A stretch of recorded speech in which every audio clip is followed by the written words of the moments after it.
Hello everyone, welcome to Lightspeed 101. Today I'll be showing you how to use TinkerCAD, an online CAD program, to customize your own 3D printed box. We're going to start by setting up our TinkerCAD account and signing into TinkerCAD. It's really easy to do and TinkerCAD shows you how to sign in.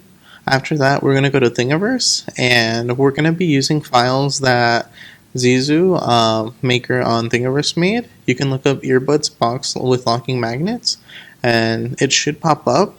What we're going to do after that is we're going to scroll down and then we're going to go to Thing Files. We're going to click on the Thing Files. And what we're going to do is we're going to download the Cap STL, Cover STL, and the Drawer STL. There is a fourth one with all of them if you just want to print it out without having to customize it. But after we do that, we're going to exit out of those downloads. Then we're going to go back to TinkerCAD. What we're going to do then is we're going to go to Import. Then we're going to go to choose a file, and then we'll just choose the the cover. That's going to be the big thing that goes around our box.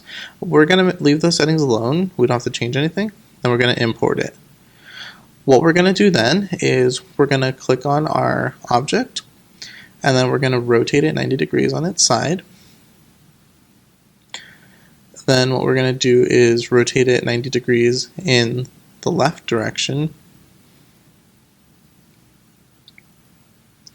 Then we're going to lower it down to the working plane so that it can stick to the bed once it gets printed. And we're just going to click and drag that down until it says 0. And then we have our shape we're going to work with. What we're going to do next is click on Basic Shapes. We're going to go to Text and Numbers. We're going to click on Text.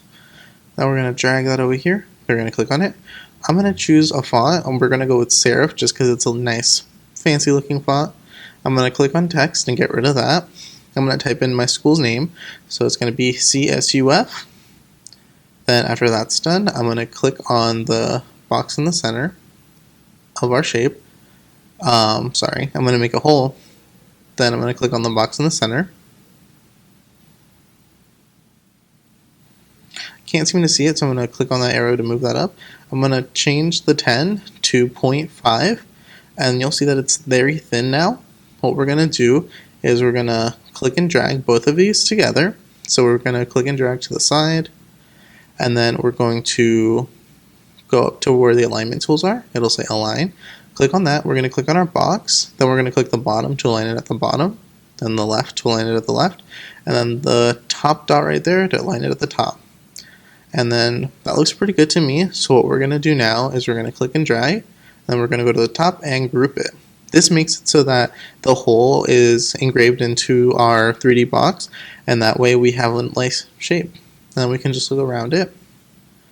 Next, what we're going to do is we're going to select the text tool again. We're going to click on it. And we're going to make it, oops, not showing up. There we go. So what we're going to do is we're going to change it to Lightspeed, just so that I have something cool from where I made it. And oops, I misspelled it. There we go.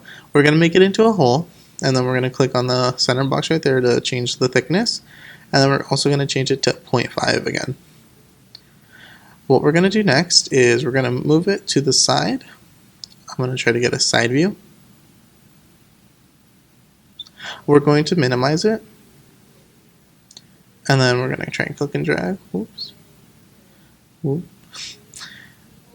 We're going to click and drag over to our to our side of the box.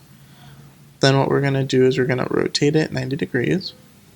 I'm going to zoom in to get a little bit better look. We're going to rotate it. Then we're going to rotate around, and I'm going to move it upwards. I'm actually going to use the alignment tools now. So I'm going to click and drag again. Go up to the top to align. Trying to move it up a little bit better. Go to the top to align. Click on the box again. And then what we're going to do is center it at the bottom, center it at the edge, and then we're going to center it in the center. And then Lightspeed's right there. Then we're going to do the same thing and we're going to group it. And then that's how we do our custom box. Next thing we're going to do is we're going to click export. I'm just going to export it how it is right now, and then it'll be good to open up in Cura. If you wanted to rename the file so that you can find it a little bit easier, you can just click on the top left. I'm actually going to do that right now. I'm going to change it to, let's see, what should I change it to? CSUF earbud box. And then what we're going to do is we're just going to go to the top right, click on export, go to the STL, export it, and then you'll see that it's right there. And then that's how you can customize your own box. Thank you for enjoying this tutorial, and then once Lightspeed opens up again, you can come in and we can show you how to finish the process and have your own 3D printed box. Thank you for watching. Goodbye.